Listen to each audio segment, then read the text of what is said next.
Okay, part two. Should have thought about that 15 minutes ago. So, like I said, in the 90s, the 80s, late 80s, 90s, knives started coming out of everywhere.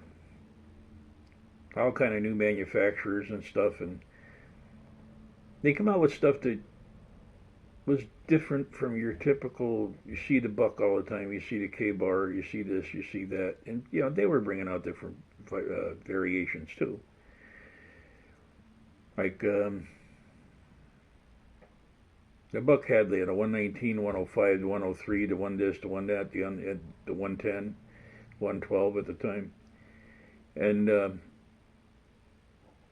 they hit the market with I believe it was the 186 Odyssey, which didn't go over real well because it was just too oddball of a knife. You had Frost Cutlery coming out with all the fantasy weird crap, but they did make a good line of regular knives too. United Cutlery was out there, and they were making like Rambo knives, and they were making cheap knives. You could go to a store and buy a Frost for $20, or you could buy a United Cutlery for 10. You're kind of like the M-Tech of the day, right? They were decent knives at a decent price, but nobody gave them any respect because they didn't have to pay $80 for them.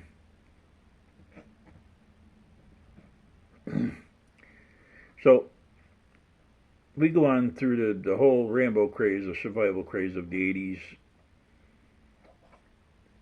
And there was all kind of little trinkets that came out. Nothing like this last Ballyhoo that came out.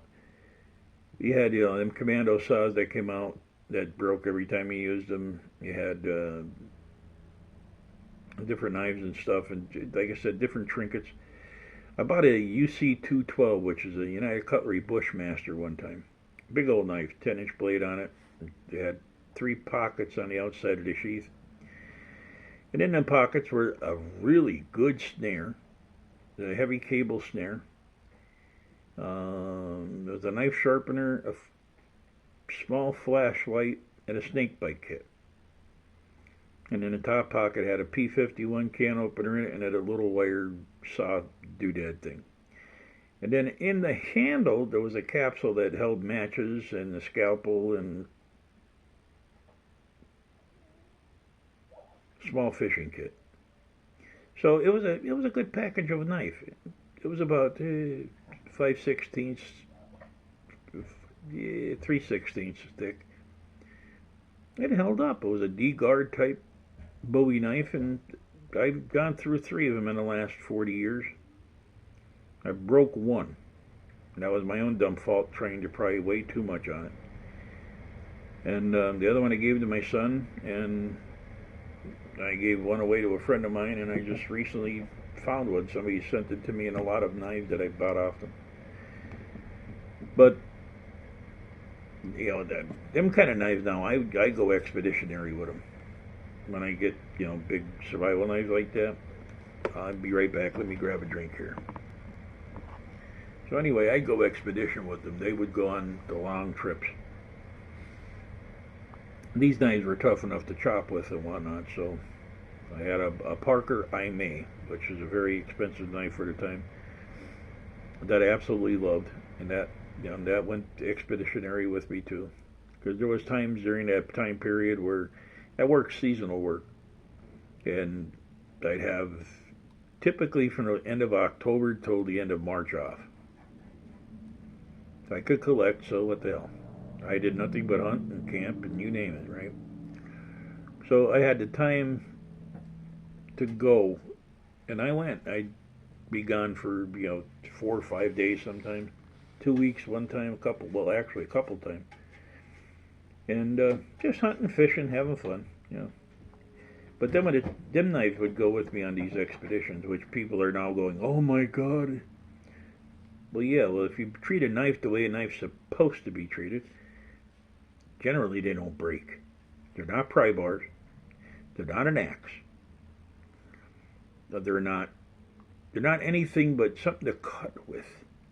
Cut, slice back and forth. That's what a knife's supposed to do. Skin stuff. That's what a knife is supposed to do. So maybe some light chopping, if you get a tree, or twig or whatever about that big, just beaver chew around it, give it a couple little whacks, and the tree comes over and you do what you do with them. But if you use a knife for what a knife is supposed to be used for, you don't have to worry about it.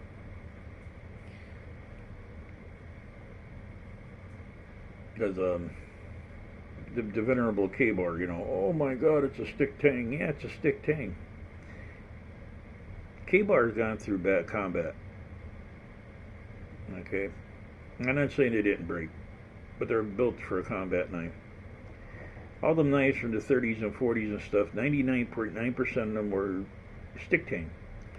And even the ones from Western that looked like they weren't stick tang, a lot of them had it's a weird configuration of an H in there. They weren't solid tang knives. They looked like it, but they weren't. And so there was, very few full tang knives. Case made them. Generally, when you got a case, it was a full tang. But on the other hand, affording a case was another matter. So this is the way life went when I was a kid. Different companies come out with different knives, and as we went through the 90s, there was the big knife buying boom, and there was a lot of junk out there. I mean, God, there was a lot of junk. I bought a double-edged boot knife one time because I always like to have my boot knife in it. I bought a double-edged boot knife because I lost the last one, and you couldn't get it sharp. There was no way to sharpen this knife. And then I bought another one made by Rigid, and that's sharp, and you can shave with that knife. And so anyway, they were just junk knives. And if you think we have junk knives nowadays, you back up into the 90s and 2000s, unless you were buying a case or a K-bar or something like that, you were buying junk. They got out of Japan, they got out of Taiwan, and they went straight to China. And once they hit China, they were just some of them were beautiful knives. And that was the problem. The more ornate they were, the worse the blades were. And I got some knives here that are beautiful. But like I said, the more ornate they are, the worse they are. Yeah, like this guy here. This is a Faulkner. It is a gorgeous, gorgeous, gorgeous knife.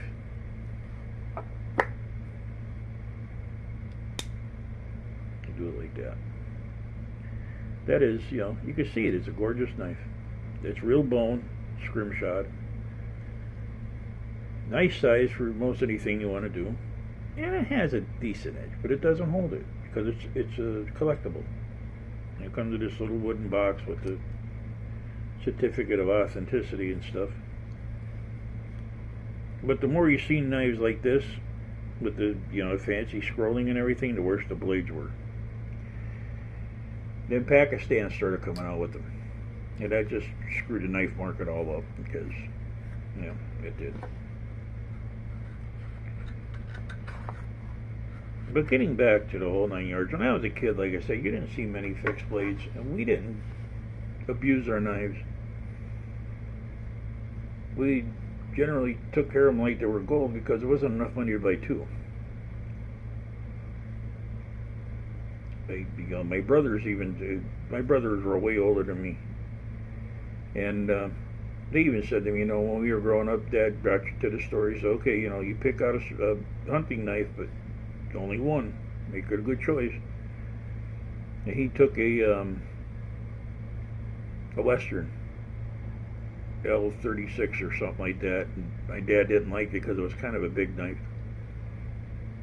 And my other brother bought a small edge mark with a stag handle on a 4-inch blade, and he died with that knife. So that's the way where things were, because like I said, you didn't have money to buy two. You took your pick of shotguns or a rifle, and if you wanted something different when you got older and you were working, then you buy it. But most kids grew up first gun, shotgun. You had one survival, or not a survival knife, I keep saying it, but you had one hunting knife, whether it be a pocket knife or a fixed blade, and your hunting clothes. That knife went hunting, went fishing, went camping, went doing anything. And you got to be so intimate with that knife, you knew what it was capable of before you even did anything with it. Not like we pick a knife up now, we're like, yeah, we know what we can do with this. We do.